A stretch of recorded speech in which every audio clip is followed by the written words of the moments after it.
लंका में भगवान श्री राम और रावण की सेना में भयंकर युद्ध हुआ। श्री हनुमान जी ने पहले ही दिन आदि राक्षस को जो है तो मार दिया, संहार कर दिया। लक्ष्मण जी को जब शक्ति लगी तो श्री हनुमान जी संजीवनी बूटी लेकर आए और लक्ष्मण जी को पुनः जीवित किया। जब श्री हनुमान जी महाराज बूटी लेने जा रहे थे, लक्ष्मण जी को शक्ति लगी। राम जी रो रहे थे लक्ष्मण जी के याद में कि लक्ष्मण को मेरे क्या हो गया। हनुमान जी महाराज सामने आते हैं और कहते हैं, महाराज कहिए आप इतना उदास क्यों हैं? जब सुखेण वैद्य को लेकर आए थे, सुखेण वैद्य ने कहा सूर्योदय से पहले यदि संजीवनी बूटी आ जाएगी तभी लक्ष्मण जी के प्राण बच पाएंगे। समय बहुत कम था। राम जी सोचे अब कैसे होगा। लक्ष्मण जी महाराज बोले, महाराज प्रभु आप आशीर्वाद दीजिए, आप आशीर्वाद दीजिए। जब तक बूटी नहीं आएगी तब तक सूर्य देव निकलेंगे नहीं। मैं सूर्य देव के निकलने से पहले ही बूटी ला दूंगा। राम जी कहते हैं, हनुमान इतना दूर तुम कैसे जाओगे? हनुमान जी कहते हैं, प्रभु आप तो केवल आशीर्वाद दीजिए इस दास को। कवन सुकाज कठिन जगमाही, ऐसा कौन सा कार्य है कठिन जो इस दास को कठिन लगे। आपकी अगर कृपा हो जाएगी प्रभु तो इस दास के लिए तो कोई भी वस्तु या कोई भी शक्ति असंभव नहीं है। प्रभु आशीर्वाद देते हैं, ठीक है जाओ। हनुमान जी जाते हैं तो कहते हैं, हे सूर्य देव इतना याद रहे संकट एक सूरज वंश पे है, कि हे सूरज इतना याद रहे कि संकट एक सूर्य वंश पे है। लंका के नीच राहु द्वारा आघात दिनेश अंश पर है, इसीलिए छिपे रहना भगवन, इसीलिए छिपे रहना भगवन। जब तक जड़ुई ना पहुंचा दूं बस तभी प्रकट होना दिनकर, जब संकट निशा मिटा दूं। मेरे आने से पहले यदि किरणों का चमत्कार होगा तो सूर्य वंश में सूर्य देव निश्चित ही अंधकार होगा। अब हनुमान जी प्रार्थना करते हैं, कहते हैं आशा है स्वल्प प्रार्थना मेरी, कि मैं आशा करता हूं कि छोटी सी स्वल्प प्रार्थना, ये छोटी सी प्रार्थना सच्चे जी से स्वीकारोगे, आतुर की आर्थ व्यवस्था होकर करुणार्थ निहारोगे, नहीं तो अन्यथा क्षमा करना दिनकर, अन्यथा क्षमा करना दिनकर।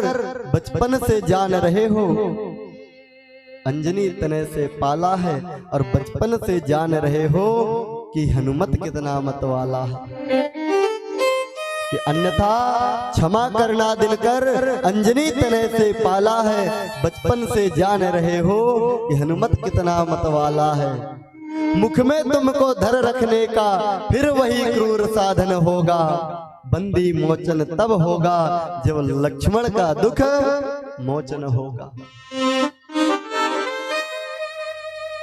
हनुमान जी ने कह दिया कि हे दिनकर अगर आप प्रकट हो गए, यदि किरणों का चमत्कार हो गया तो फिर ये मत भूल जाना कि ये वही सूर्य, ये वही हनुमान है जो बचपन में ही मुझे निगल गया था। और तब तो 7 सूर्य थे, तब तो 7 सूर्य थे। हनुमान जी ने 7 को ग्रहण कर लिया, देव पूरा संसार अंधकार हो गया। देवताओं ने प्रार्थना करी तब हनुमान जी ने एक सूर्य को भेजा कि जाओ। तो फिर याद रखना कि 6 तो अंदर हैं, तुम्हारे भाई 6 अंदर हैं, तुमको भी फिर वहीं पहुंचाना होगा। इसलिए मेरी स्वल्प प्रार्थना, छोटी सी प्रार्थना स्वीकार कर लेना।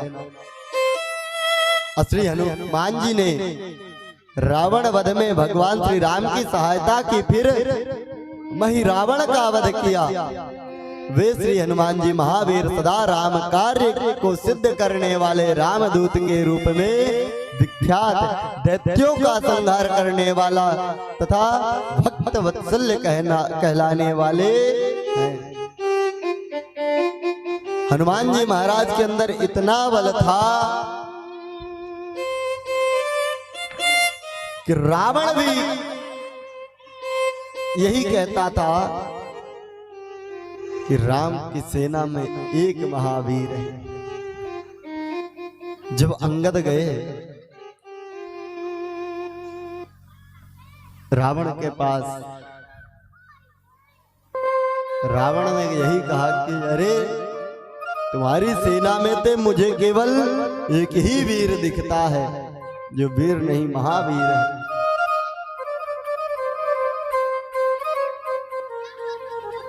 एक बार शर्त लगी, जब युद्ध हो रहा था, रावण और हनुमान जी का युद्ध हुआ। रावण ने कहा कि एक एक मुक्के की जो है तो हो जाए। फिर हनुमान जी ने कहा कि बिल्कुल हो जाए, मैं तो तैयार खड़ा। हनुमान जी कहते हैं पहले तुम मारो। रावण ने एक घूंसे का प्रहार किया कि हनुमान जी धरती पर गिर गए, लेकिन गिरते ही खड़े हो गए।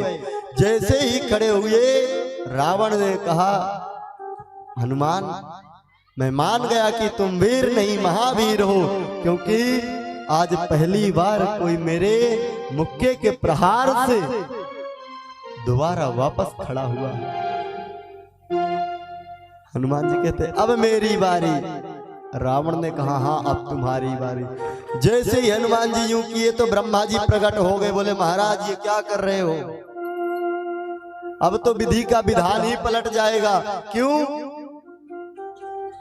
आपका तो ये एक घूंसा सही नहीं पाएगा, ये दोबारा उठने वाला नहीं है, और इसको मारने के लिए भगवान राम प्रकट हुए हैं। तो महाराज आप मत मारो। हनुमान जी बोले अब तो हम मार चुके हैं, अभी तो रावण मार चुका है, लेकिन अब हम बदला तो लेंगे। ब्रह्मा जी कह रहे हैं महाराज कृपा करके थोड़ा धीरे मारना। हनुमान जी बोले ठीक है महाराज। हनुमान जी ने भी एक घूंसा दिया कि रावण चट से धरती पर गिर पड़ा। जब गिरा तो संभल करके कैसे उठा। हनुमान जी बोले कि रावण अभी तो आधी ताकत भी लगा करके मैंने तुमको नहीं मारा, अभी तो मैंने तुम्हें आधी ताकत भी लगा करके नहीं मारा। सोचो पूरी ताकत लगा करके जब मारूंगा तो क्या होगा। लेकिन तुम्हारी मृत्यु हमारे प्रभु श्री रामचंद्र जी के हाथों से होनी है, इसलिए मैं तुम्हें छोड़ रहा हूं।